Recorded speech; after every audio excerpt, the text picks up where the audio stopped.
Kita memberi kepada seseorang cuman karena dasar cinta yang kita bangun tadi. Lihat, kita kehilangan uang tapi kita senang dan bahagia. Nah, ini kan luar biasa yang diajarkan oleh Islam.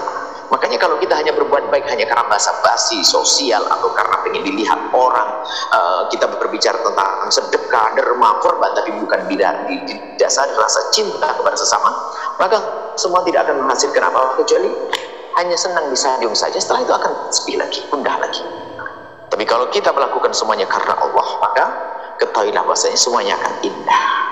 Saling mencintai karena Allah. Ayo kita berkorban. Jangan mudah mencaci seseorang. Kalau ada orang mencaci kita, yuk kita sabar.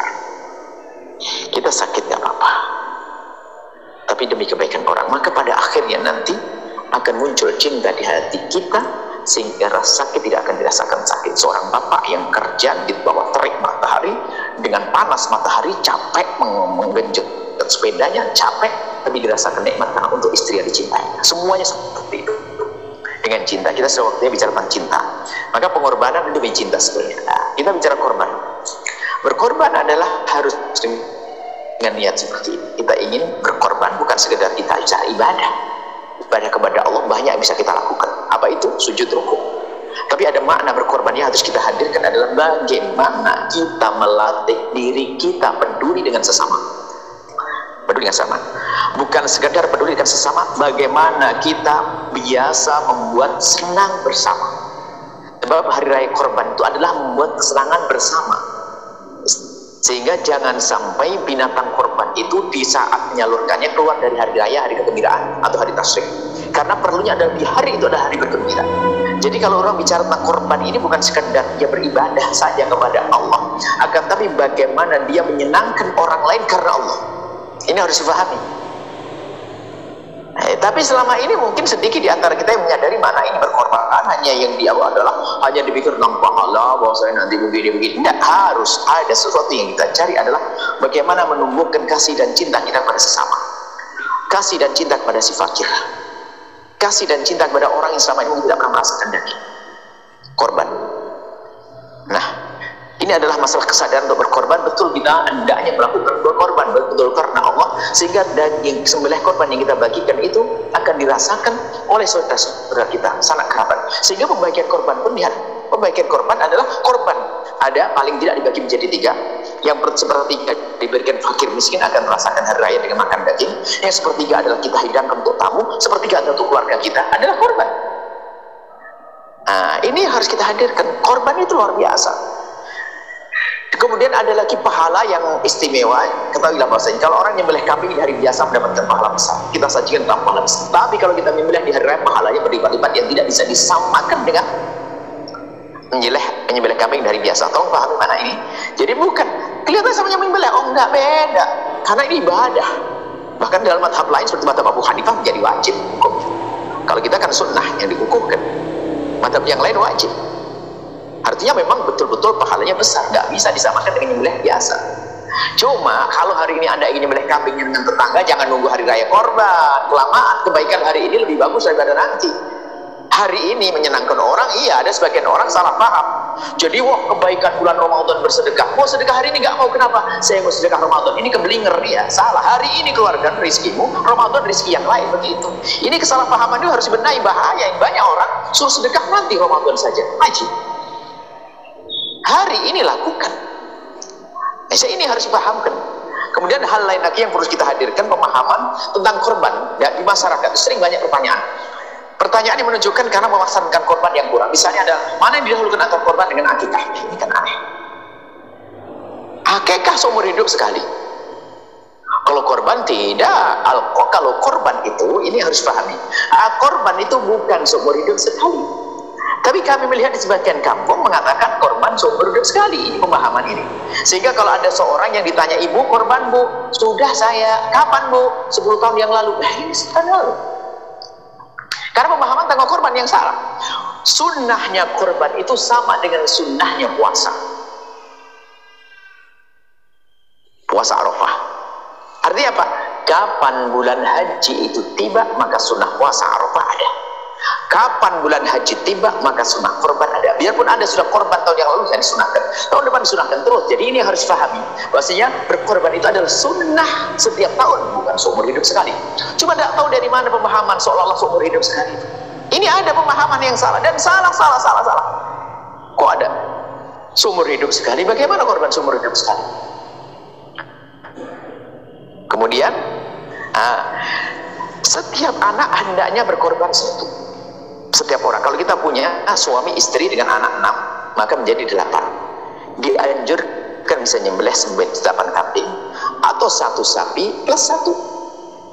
Kalau tidak bisa ya 1 sapi, kalau tidak bisa ya nanti 5 kambing, 4 kambing. Paling tidak, kalau sudah tidak bisa, ya Allah nggak ada, jangan sampai di rumah itu tidak nyembelih kambing. Satu nyembelih ayahnya atau ibu atau yang lain, kemudian yang lain akan mendapatkan dalam istilahnya adalah sunnah kifayah. Jadi kalau saya seorang suami, karena nggak ada duit lagi, maka tidak saya berikan satu kambing nyembelih satu, tidak, tapi saya menyembelih dengan diri saya sendiri. Saya niatkan untuk diri saya, tapi yang lain kita bawa, namanya sunnah kifayah. Ini kita ada satu buku fikih korban yang kita hadirkan, termasuk diantaranya untuk menghilangkan kesalahpahaman. Bisa saja ya, kalau ingin mencetak boleh siapa saja. Ada fikih korban. Kita membuat satu buku fikih korban biar orang semangat berkorban agar tidak salah paham. Termasuk yang mengatakan 1 kambing untuk banyak orang, bukan begitu maknanya. Maknanya dalam sunnah kifayah, bukan 1 kambing untuk banyak orang, bukan 1 kambing untuk 1 orang, tapi yang lain adalah gugur sunnah kifayah, seperti hanya fardu kifayah. Jadi ada pemahaman lain ini. Jadi 1 kambing, 1 kambing. Bahkan kalau perlu ikut mazhab Malik, bahwasanya apa? 1 sapi itu 1 orang, begitu. Jadi kalau bisa, ini lebih hebat lagi, nanti belahnya sapi gede-gede begitu. Tapi ini adalah khilaf di antar mazhab yang mau kita hadirkan. Tapi yang jelas, jangan sampai difahami bahwa korban itu seumur hidup sekali. Kita ada buku korban kecil, sengaja kita hadirkan ringkas, saya usahaku biar setiap membaca langsung keluar dari buku, langsung rindu ingin bayar korban, membeli korban, kemudian dia ngerti bagaimana cara berkorban. Nah, kemudian yang harus difahami lagi bahwasanya di samping korban bukan seumur hidup sekali, tapi setiap bulan haji ada korban. Kemudian yang lain lagi adalah yang harus kita pahami, hendaknya penyaluran korban itu disegerakan. Paling hebat adalah di hari rayanya. Jika tertunda adalah di hari tasyriknya, karena itu masih suasana hari raya. Sebab tujuannya adalah bagaimana si fakir yang nggak biasa bersenang-senang dengan daging, hari itu dia ikut menikmati daging. Coba kalau di Indonesia ini ada kesadaran dari setiap diri kita itu korban kambing satu-satu, setiap keluarga, setiap orang, nggak akan ada pembagian daging kambing itu 1 orang hanya dapat 2 on, 1 keluarga 5 on. Ini kan yang ada, ya memang mungkin ya Allah maha tahu kebiasaan negeri kita kan biasa bikin soto kan cukup disuir kecil-kecil begitu, makanya yang korban jadi sedikit. Jadi kita harus, kalau kita waktu itu hidup di negeri satu kaum, ya memang korban itu sudah biasa. 1 orang, ya Yahya, saya mau kirim daging kambing kepadamu, kebayang waktu kita di Indonesia 1 ikat plastik begitu yang masih ada bulunya begitu, memang 1,5 kilo. Tiba-tiba 1 karung belek begitu, apa ini? Lah, buat ente. Ya Allah, saya 1 keluarga di situ dapat separuh kambing. Rupanya 1 keluarga nyembelih atau berapa kambing. Dan ini budaya seperti ini perlu. Dari budaya ini, dari kesadaran. Yang menjadi masalah adalah kesadaran di rumah kita, di negeri kita ini, dipikir sembelih korban seumur hidup sekali. Ya sudah, habislah. Coba 1 kampung yang korban hanya 20 kambing, masyarakatnya berapa ratus, bahkan 400, 500 berapa? Ada 20 kambing, dapat dia itu untuk buat soto aja. Mau bikin sate ya tambah kering, hangus nanti. Jadi ini yang harus kita hadirkan pemahaman, nyembelih korban sunnah dan pahalanya gede. Nah, kemudian ada manajemen cerdas. Saya ingatkan ada seorang, mohon maaf, tukang becak. Tukang becak banyak di surga. Ini kisah nyata, nah ini sih. Ada seorang tukang becak di kampung itu. Yang cerita adalah di kampung tersebut ternyata setiap hari raya dia nyembelih kambing gede, paling gede di tempat tersebut. Rupanya dia adalah tukang becak yang cerdas. Setiap selepas hari raya dia membeli 3 kambing kecil-kecil, karena 3 atau 4. Sambil dia naik becak, ngegayung becak, setelah itu sambil cari rumput pulang.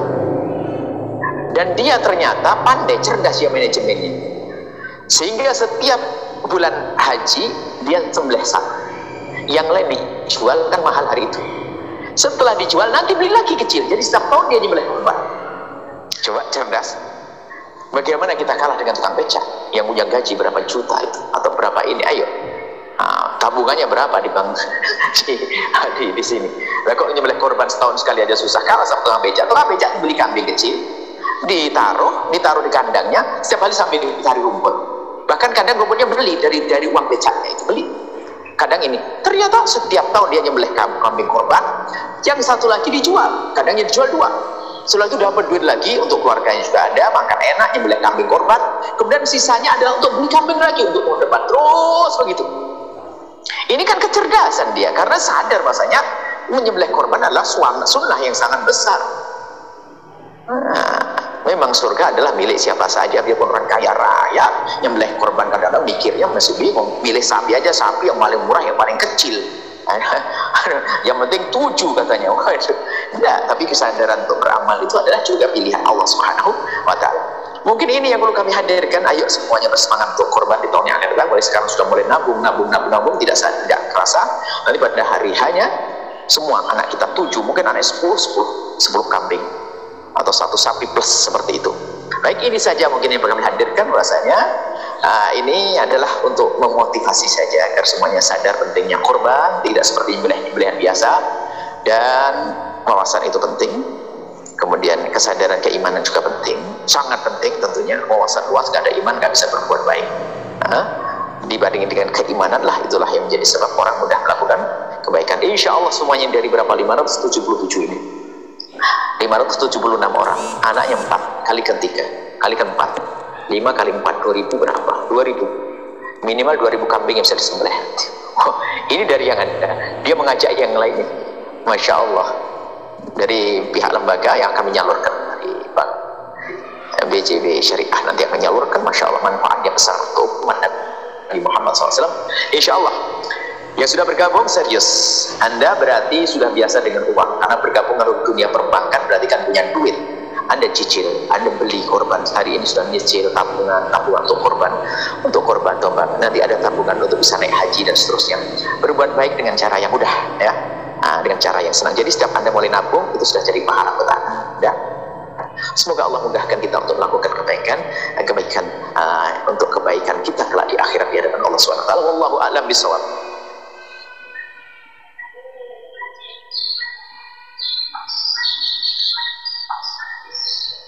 Silakan.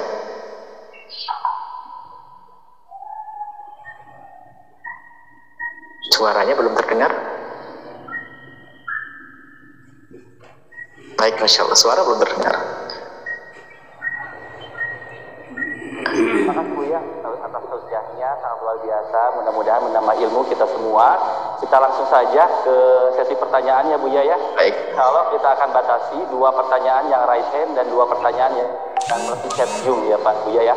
Baik, silakan untuk yang akan bertanya kepada para hadirin atau peserta.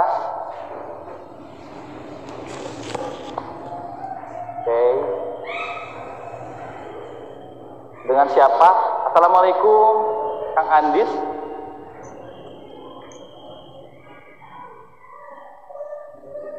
Di mute, Kang.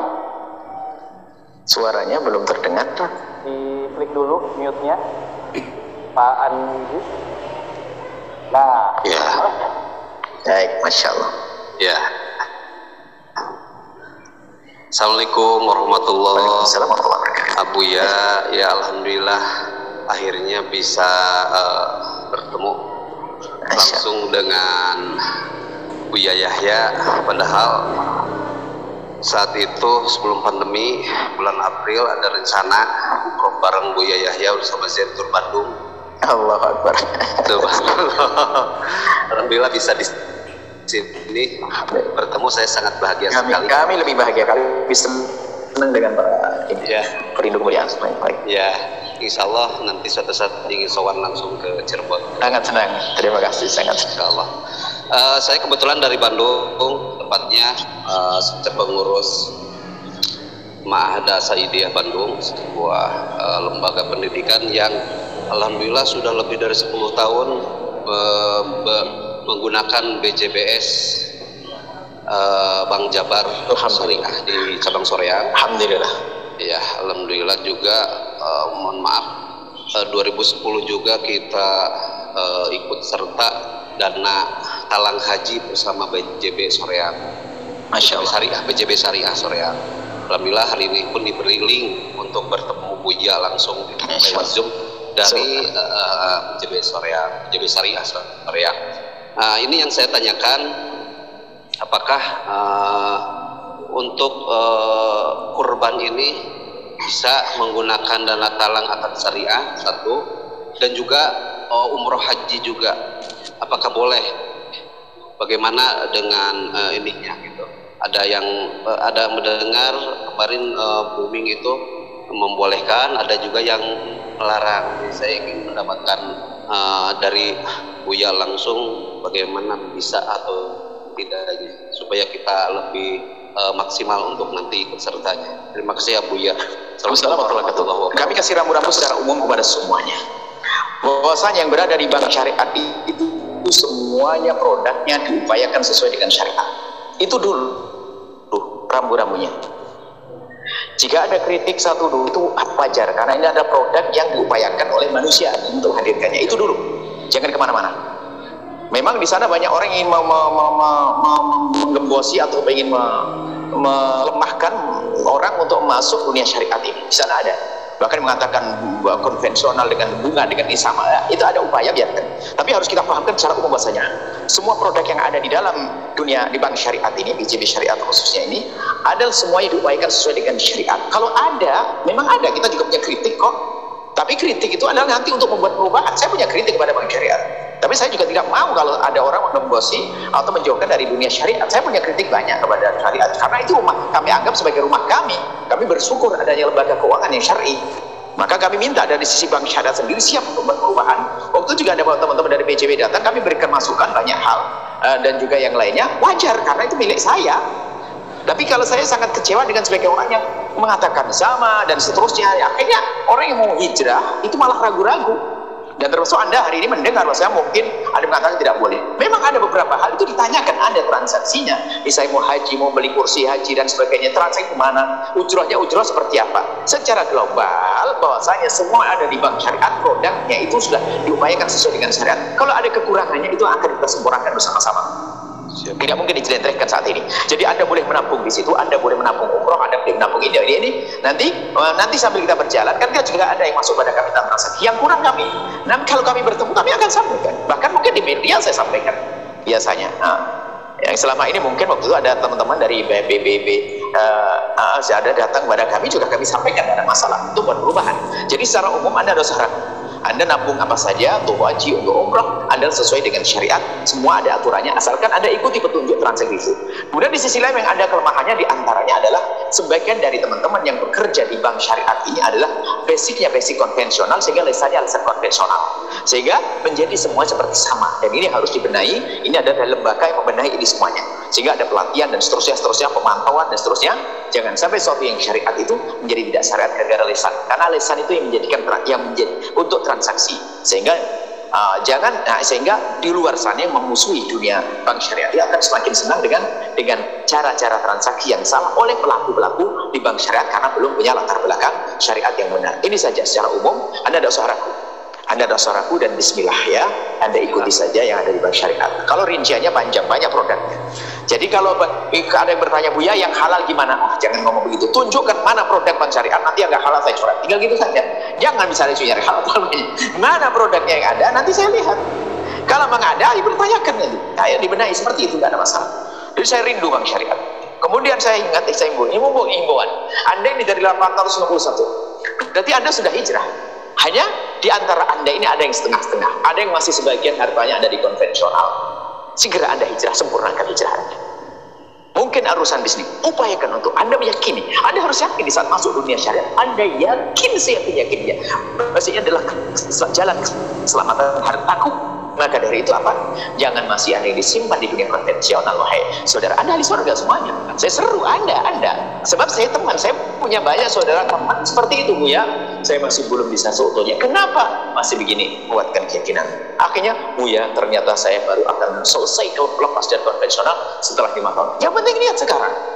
Tiba-tiba setelah ngomong 5 tahun, Bu ya, ternyata 2 tahun sudah selesai. Nah, ada semangat. Anda harus yakin, kalau semua Anda dari umat Nabi Muhammad mendukung dunia syariat, lihat, mungkin perbankan yang Anda diuruskan sesuai dengan syariat semuanya, sehingga apa? Riba-riba akan terjauhkan dari kita, semakin berkah. Anda yakin Anda mendukung program syariah dan dakwah. Kemudian sisi lain kami sampaikan kepada semua yang bekerja di lembaga ini, Anda sudah masuk Islam, maka jangan murtad. Artinya apa? Jangan berpikir lagi tentang saya bekerja di dunia konvensional. Nah, ini banyak yang berpikir hanya gara-gara masalah ini lebih tinggi kebutuhannya. Nah, Anda sudah masuk dunia syariat. Kemudian yang terakhir, kemudian Anda jangan mencaci dan merendahkan orang yang masuk di dunia konvensional. Karena Anda tidak tahu apa yang di hati mereka. Bisa jadi hati mereka menangis, menjerit, ingin hijrah seperti Anda. Maka tidak boleh saling merendahkan, tidak boleh menolak, akan tapi doakan mereka semoga Allah berikan kesadaran. Itulah yang diajarkan oleh baginda Nabi untuk memberikan kasih sayang, berkasih sayang pada sesama. Allah alam bismillah. Terima kasih Buya atas jawabannya. Masya Allah, luar biasa Buya atas jawabannya dan pertanyaannya. Bapak Nasir, terima kasih atas pertanyaan yang disampaikan, dan Buya terima kasih atas jawabannya. Sangat luar biasa. Bagaimana Pak Nasir? Cukup pertanyaannya? Ya, puas ya. Baik, kita lanjutkan ke pertanyaan selanjutnya. Ini sudah ada Ibu Is. Ya, persilahkan Ibu jika akan menanyakan. Ibu Isnur, dari mana Bu?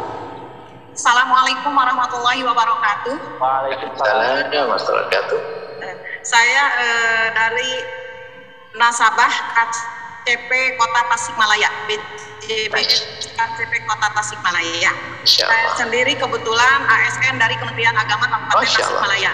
Alhamdulillah saya sudah 17 tahun menjadi nasabah BJBS, yang sehingga sampai saat ini saya punya 5 buku tabungan BJBS. Wah, biasa Ibu. Terima kasih Ibu. Mungkin karena sering pinjam kali ya. Yang pertama saya ucapkan apresiasi kepada BJBS yang tengah melaksanakan momen seperti ini yang berkaitan dengan kurban, sehingga bisa sharing dengan Bapak Kiai Buya Yahya. Terima kasih Bapak Pak Kiai. Dan saya sendiri bisa silaturahmi di sini gitu ya. Alhamdulillah. Yang kedua, saya menggarisbawahi daripada paparan Buya tadi, yaitu yang berkaitan dengan kurban itu adalah wajib seumur hidupnya, tapi sunnah untuk 1 tahun sekali, seperti melaksanakan ibadah Ramadan pada 1 tahun sekali di bulan Ramadan. Nah, yang kedua berkaitan dengan saya pribadi, misalnya tadi untuk keluarga, tahun ini saya pribadi, tahun besok suami, dan tahun selanjutnya adalah anak-anak saya sendiri. Nah, setelah selesai itu dilanjutkan dengan misalnya saudara siapapun aja, yang penting setiap tahun saya harus mengeluarkan biaya kurban, gitu ya. Yang penting setiap tahun saya harus mengeluarkan biaya kurban, seolah-olah itu adalah sudah program rutin bagi saya pribadi. Nah, yang berkaitan dengan pada pahala dari tuntunan agama, apakah pahala yang kami dapatkan, yang saya dapatkan daripada memberikan uang kurban tersebut baik ke anak ataupun ke yang lain, siapapun itu. Nah gitu, karena setiap tahun insya Allah itu saya berniat untuk mengeluarkan biaya kurban tiap tahun, walaupun itu untuk siapapun gitu. Terima kasih, mungkin itu yang saya sampaikan. Mohon maaf atas kelancangannya. Wassalamualaikum warahmatullahi wabarakatuh. Assalamualaikum warahmatullahi wabarakatuh. Yang pertama, Ibu yang soleha yang bertanya, di dalam mazhab kita dan jumhur ulama, korban tidak ada yang wajib, Ibu. Bukan wajib, jadi tidak wajib, sunnah korban. Kecuali dalam mazhab Imam Abu Hanifah. Cuman sunnah pahalanya gede setiap tahun, bukan seumur hidup sekali. Seumur. Dalam mazhab Abu Hanifah pun juga yang mengatakan wajib juga setahun sekali, bukan seumur hidup sekali. Kami tadi hanya ingin memangkas keyakinan bahwasanya korban itu adanya seumur hidup sekali, biar semuanya semangat. Kalau kemudian yang kedua, coba kalau ibu punya duit banyak, jangan 1 kambing, semua keluarga kau dibelikan setiap tahun. Kok banyak banget? Alhamdulillah, berarti duit ibu banyak. Gak usah bingung. Kalau saya bisa berkorban untuk 10 keluarga saya, ya alhamdulillah berarti duit saya banyak. Jadi ibu yang solehah, jangan hanya membatasi dengan 1 kambing dong. Selagi Anda banyak rezeki, tambah dong 2 kambing, 3 kambing, dan sebagainya. Adapun untuk siapa? Anda yang jelas putar-putar di antara keluarga Anda. Kalau setelah itu Anda ingin menghadiahkan kepada siapapun, maksudnya Anda berikan pada seorang kambing korban, boleh saja Anda mendapat pahala yang sama. Misalnya Anda, paman Anda kasih kambing, duit, ini loh korban, boleh-boleh saja, itu sah, Anda mendapatkan pahala. Tapi jangan lupa bahasanya di dalam rumah Anda harus ada korban. Anda tambah, jadi Anda pastikan di dalam rumah Anda untuk menggugurkan sunnah kifayah dan sekaligus sunnah ainiyah bagi salah satu dari yang ada. Kemudian setelah itu Anda beri tambahan untuk yang di luar siapa yang Anda kehendaki. Boleh-boleh saja yang demikian itu, ya. Jadi tambah dong, jangan 1. Sudah berapa? 17 tahun, berarti setiap tahun kalau nambah 1 kan lebih hebat lagi, masya Allah. Yakin. Kemudian sesuai dengan niat sebetulnya. Kalau Anda boleh hari ini merencanakan korbannya lebih, nanti niat pada hari hanya Anda bisa melakukan korban yang lebih. Itu saja insya Allah. Boleh Anda membelikan untuk yang lain, boleh. Tetangga Anda belikan, Pak, ini beli kambing tanah, saya kasih kambing besar. Tapi yang diutamakan adalah Anda berkorban dulu untuk keluarga setiap tahun itu harus ada. Kalau seandainya keluarga Anda bisa belikan semuanya, dan semuanya mendapatkan sunnah, ini ya sunnah orang per orang. Kalau tidak, 1 wakil daripada semuanya namanya sunnah kifayah. Ya, seperti itu. Pahalanya boleh dapat. Masya Allah. Makasih banyak. Istiqomah. Makasih banyak Ibu. Masya Allah. Istiqomah dengan syariah. Nah, tapi Ibu yang rekeningnya BJB syariah sudah 5, tapi jangan sampai menyimpan bank konvensional. Alhamdulillah. Tidak ada kan? Aneh sekali, nggak boleh. Bahkan saya pun nyampaikan, Anda yang sudah bergabung dengan syariah, kalau ada pondok pesantren minta bantuan kepada Anda atau masjid, kok pakai bank konvensional, jangan dikasih. Kenapa? Dia tidak mendukung syariah kok. Saya tegas masalah ini. Saya membela, ingin mengangkat syariat, Bu. Ini jadi saya rindu syariat ini, bank syariat itu berkembang. Ibu tidak punya konvensional kan? Nggak punya ya? Nggak punya rekening konvensional. Nggak usah dijawab Ibu. Insya Allah nggak punya. Baik, insya Allah. Yang lain juga nggak punya. Baik, silakan. Yang lain. Terima kasih. Cukup. Oke, Bu Is, boleh 2 kesan untuk acara ini? Persilakan 2 kesan. 2 kata menyampaikan untuk acara ini. Pesan-pesannya 2 kata aja. 2 kata. 1, saya apresiasi, sangat bahagia sekali. Yang kedua, lebih maju BJBS dan berkah untuk kita semua. Amin. Terima kasih Bu Is, terima kasih. Baik, Bapak Ibu semuanya, ya silakan yang bertanya selanjutnya untuk raise hand. 1 lagi untuk yang raise hand, nanti akan dibacakan yang via chatnya. Oke, Bapak Ahmad. Nah, alhamdulillah. Bapak Ahmad dipersilakan untuk langsung menanyakan pertanyaannya. Assalamualaikum warahmatullahi wabarakatuh. Assalamualaikum warahmatullahi wabarakatuh. Ya, terima kasih saya juga bisa bertemu dengan Buya Yahya yang sangat terhormat dan dimuliakan oleh Allah Subhanahu wa Ta'ala. Amin ya Rabb. Amin. Yang pertama, alhamdulillah di grup ini juga yang banyak yang join dari teman-teman FKPHI, Forum Komunikasi Penjuru Agama Islam se-Jawa Barat juga ada. Saya adalah Ahmad Suhairi, kebetulan adalah dari Ketua Forum Komunikasi Penyuluh Agama Kabupaten Bekasi.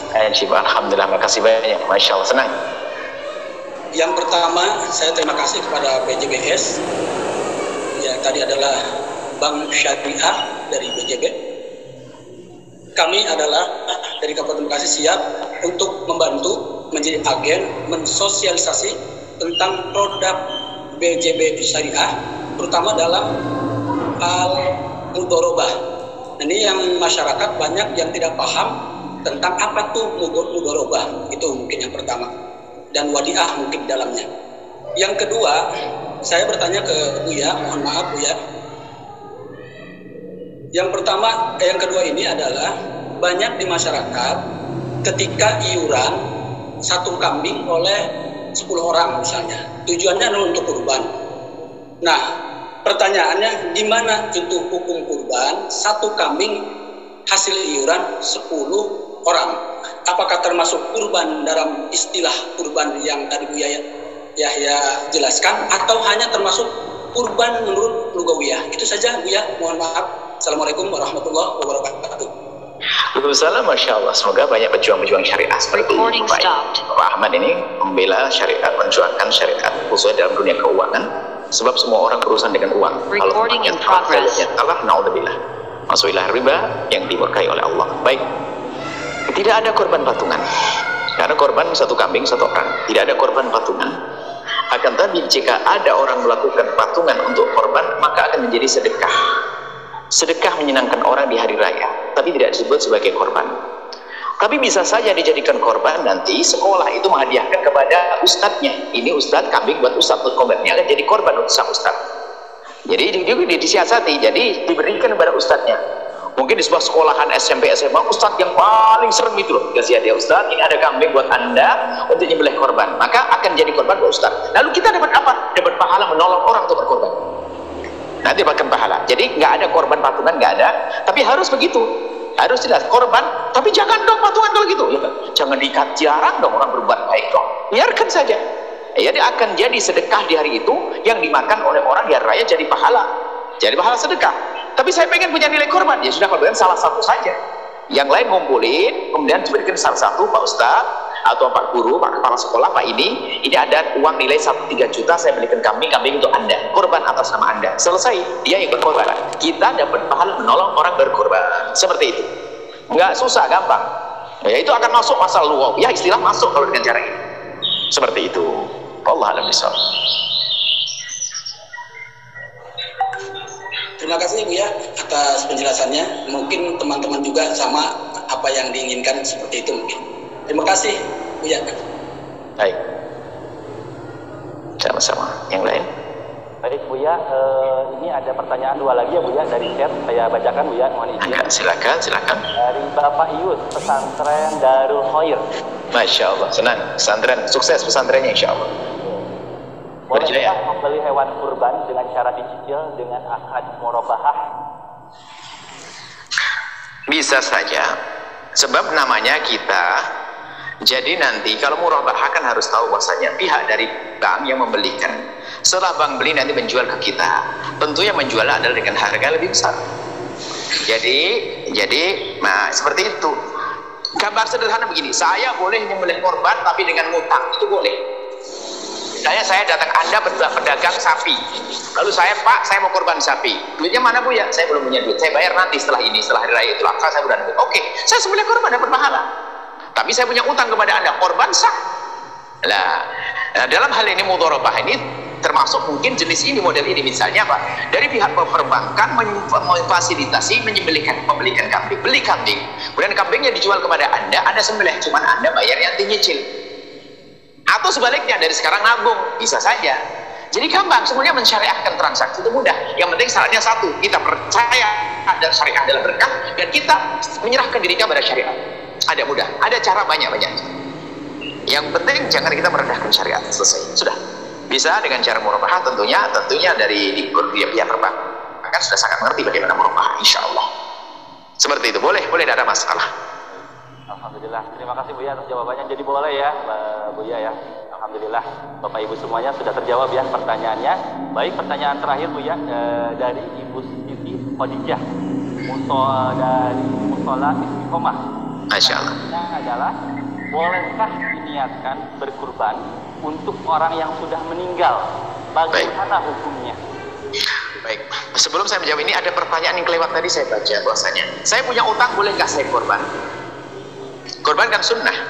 Maka jawabnya adalah, jika utang Anda utang jatuh tempo, Anda bermaksiat. Karena apa? Yang Anda pinjami uang akan marah, kecewa. Anda punya utang belum bayar, sudah jatuh tempo menyembelih korban. Maka jika utangnya sudah jatuh tempo, lebih utama Anda bayar utang daripada menyembelih korban. Tapi kalau utangnya belum jatuh tempo, masih ada waktu, maka Anda boleh menyembelih korban hari itu.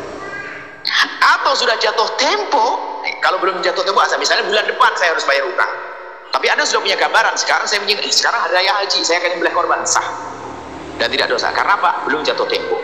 Kalaupun jatuh tempo, boleh berkorban dengan catatan Anda minta izin. Pak, ada apa? Sekarang kan hari raya korban, saya akan utang. Iya, utang saya jatuh tempo sekarang kepada Bapak, saya harus bayar. Ya, mana duitnya? Gimana Pak kalau saya korban dulu? Kalau dia mengizinkan, Anda boleh korban. Sebab tadi ada pertanyaan yang kelewat penting. Sebab banyak orang tertipu, utang sudah banyak, utang belum jatuh tempo, dia bayar, dia melakukan kebaikan. Itu namanya hawa nafsu. Baik, bayar utang terlebih dahulu. Kemudian yang ke pertanyaan tadi adalah apa? Korban untuk orang yang sudah meninggal. Tidak ada korban untuk orang yang telah meninggal dunia. Nah, cuman pemahamannya tidak ada korban kan? Korban itu adalah sunnah yang dibebankan atas kita yang hidup, ya kan sunnah seperti puasa, tidak ada orang untuk. Cuma jika seorang yang mau meninggal dunia berwasiat untuk korban, maka kita menjalankan korban karena kita memenuhi wasiat. Nah, jadi wasiat orang meninggal. Nah, saya kayaknya saya sudah dekat ini. Tolong nak ya, bulan haji nanti saya ingin korban dari harta saya ini. Karena dia wasiat, kita memenuhi wasiatnya. Lah, sekarang kalau tidak ada wasiat, bagaimana kalau kita nyembelih korban? Kita niatkan untuk orang yang meninggal dunia. Nah, para ulama menjelaskan, memang tidak ada anjuran khusus seperti itu, dan juga bukan hal terbaik cara seperti itu. Cukup kita bersedekahkan saja, kita niatkan pahalanya akan nyampe, tidak harus korban atas nama dia. Cuma kalau kita menyembelih atas nama dia, atas nama orang yang telah meninggal dunia, sebab Nabi pernah menyebutkan bahwasanya ini adhiyati, ini adalah sembelihan korbanku untukku dan untuk umatku. Ada umatnya yang belum datang. Untuk kita yang ada, para ulama mengatakan Nabi aja pernah menyebut korban untuk orang yang akan datang, apalagi yang sebelum. Ini adalah celah para ulama untuk mengesahkan kalau korban untuk orang yang telah meninggal dunia. Artinya hal ini boleh, tapi bukan itu yang terbaik. Boleh, makanya jangan, kami menghindari caci maki sebenarnya. Tapi kalau yang terbaiknya bagaimana? Ya sudahlah, Anda sedekahkan kepada seseorang, Anda niatkan untuk orang tua Anda yang meninggal dunia. Anda berikan kepada orang untuk berkorban yang hidup. Yang hidup berkorban niatnya untuk Islam. Cuman kalau berkorban untuk orang meninggal dunia, selagi tidak ada wasiat, bukan sesuatu terlarang, akan tapi bukan hal yang paling utama. Mohon tidak usah ribut dalam hal semacam ini. Sudah, kalau begitu Anda tetap mengeluarkan satu kambing, tinggal dirubah saja niatnya. Bukan untuk orang tua saya yang telah meninggal dunia, akan tapi untuk siapa? Untuk orang hidup. Nah, di pahalanya, ya kalau bahasa sedekah tidak ada khilaf dalam hal ini, akan nyampai kepada orang yang telah meninggal dunia. Pahala sini saya berbuat korban, semoga dengan korban ini saya niatkan pahalanya untuk orang tua saya yang telah meninggal dunia, itu nyampe. Seperti itu. Mohon agar tidak ada khilaf dalam hal ini. Saya sampaikan pemaparan perbedaan ulama supaya Anda nyantai. Kalau Anda yang sudah mengerti, Anda tidak akan melakukan itu. Tapi jika ada orang melakukan itu, jangan disalahkan, karena masih ada celah, ada jalan cara untuk membenarkan yang demikian itu. Baik, seperti itu. Ya, terima kasih atas jawabannya. Insya Allah untuk 5 penanya yang tadi akan mendapatkan merchandise menarik dari Bank BJB Syariah, akan dihubungi oleh admin. Dan untuk penanya-penanya yang lain, mohon maaf Bapak Ibu semuanya, insya Allah dalam kesempatan selanjutnya kita akan melaksanakan webinar series yang kedua, ya tentunya ditunggu informasinya. Baik Bapak Ibu, karena keterbatasan waktu sesi tanya jawab cukup sampai di sini. Selanjutnya kami persilahkan kepada Buya untuk memberikan closing statement dan menutup materi pertama ini dengan doa keberkahan. Baik, Masya Allah, terima kasih Buya. Sebelumnya kami ajak semua ini dari 550 lebih ini untuk bukan sekedar dalam dunia finansial, dalam syariat, akan tapi kami menghimbau rumahnya sudah disyariatkan dengan tontonan yang syar'i. Kami ajak untuk bergabung dengan Al-Bahjah TV. Kita Al-Bahjah TV adalah TV parabola. Anda bisa ambil, insya Allah bisa langsung komunikasi kepada tim. Setiap Anda punya parabola, Anda bisa memasukkan Al-Bahjah TV, yang bisa jadikan itu sajian sehari-hari buat anak-anak Anda. Al-Bahjah TV. Anda putar setiap saat 24 jam. Pembantu bisa jadi gaji, nggak ada unsur maksiat, nggak ada ini, bahkan ada motivasi, dakwah dan seterusnya. Sudah harus hijrah juga dalam dunia hiburan juga. Al-Bahjah TV, dan juga ada stasiun radioku yang sudah tersebar di beberapa kota di Indonesia. Radioku, gelombangnya bermacam-macam, tapi namanya adalah Radioku. Kemudian juga ada pustaka Al-Bahjah dengan buku-buku yang sudah kami sebarkan. Boleh ya mencari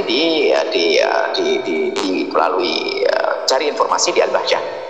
Dan juga kita ingin punya gedung media, kita banyak media, ada televisi, ada radio, ada bermacam-macam. YouTube juga ada, mungkin langsung Al-Bahjah TV, YouTube Al-Bahjah TV. Itu semua permasalahan beberapa video, Anda cari apa saja, insya Allah ada di situ. Kalau tidak ada, langsung Anda kirimkan untuk kami jadikan konten baru. Masya Allah. Urusannya dengan syariat saja, motivasi dan seterusnya. Kemudian juga kami ingin membuat satu gedung besar, gedung media, karena media itu sangat bermanfaat. Kami himbau kepada siapapun untuk bisa mengajak yang lainnya untuk bergabung kepada kami dalam mewujudkan gedung yang megah, yang besar, yang memadai untuk studio dakwah, televisi dan yang lainnya. Yang ingin bergabung langsung saja informasi ke 0857 73 37 35. Ini saja, mari kita tutup doa. Bismillahirrahmanirrahim. Alhamdulillahirabbil alamin. Allahumma shalli ala sayyidina Muhammad wa sayyidina Muhammad. Allahumma ya Allah, pandang kami dengan kasih sayang dan cinta dari-Mu. Berikan kepada kami segala kebaikan di dunia dan di akhirat. Ya Allah, wahai Dan yang Maha Kasih, pandang mereka tidak bergabung ke acara ini kecuali karena iman yang ada di hati mereka, ya Allah. Mereka tidak akan mendengarkan suara ini kecuali karena iman yang di hati mereka. Jaga keimanan mereka, kuatkan iman mereka, jaga akhlak mereka, jaga keluarga mereka. Ya Allah, jauhkan kami semua dari yang haram, mudahkan kami kepada yang halal, ya Allah. Ampuni orang tua kami dan guru-guru kami, berikan kasih sayang kepada mereka semua. Dan kami mohon wahai Dan yang Maha Kasih, panjangkan umur kami dalam ketaatan serta sehat walafiat, dan jadikan kami hamba yang saling mencintai karena-Mu, ya Allah. Jauhkan kami dari benci, dengki, dendam kepada sesama kami. Maka kami mohon jika ada orang menyakiti kami, zalim, aniaya kepada kami, fitnah kami, menggunjing kami, ya Allah, kami mohon ampuni mereka, jangan hukum mereka, karena mereka umat kekasih-Mu Nabi Muhammad. Dan kami mohon, ya Allah, mudahkan kami untuk berkorban demi kebaikan, ya Allah. Mudahkan kami untuk berbuat baik, ya Allah. Dan mudahkan, ya Allah, mudahkan kami untuk melaksanakan ibadah haji. Mudahkan kami untuk umrah. Mudahkan kami untuk berkorban, ya Allah. Lapangkan rezeki kami. Mudahkan kami untuk berderma, ya Allah. Mudahkan kami untuk memberikan kebaikan kepada orang lain, ya Allah. Jauhkan kami dari segala kemaksiatan. Ampuni orang tua kami, guru kami. Panjangkan umur kami dalam ketaatan serta sehat walafiat, dan berikan kepada kami semua husnul khotimah. Husnul khotimah, mati dalam keadaan iman, dan kami mohon, ya Allah, jadikanlah ucapan kami di akhir hayat kami kelak saat Kau hendak mencabut nyawa kami ingin saat itu, ya Allah, hati dan lidah kami mampu mengucapkan kalimat agung dan mulia, la ilaha illallah Muhammadur Rasulullah, la ilaha illallah Muhammadur Rasulullah, la ilaha illallah Muhammadur Rasulullah sallallahu alaihi wasallam. Rabbana atina fid dunya hasanah wa fil akhirati hasanah wa qina adzabannar. Wa sallallahu alaihi sayyidina Muhammadin wa ala alihi washabbihi wasallam. Alhamdulillahirabbil alamin. Al-Fatihah. Bismillah. Alhamdulillahirabbil alamin. Masya Allah, terima kasih semuanya. Mohon doa. Assalamualaikum. Waalaikumsalam warahmatullahi wabarakatuh. Terima kasih Buya. Amin ya Allah.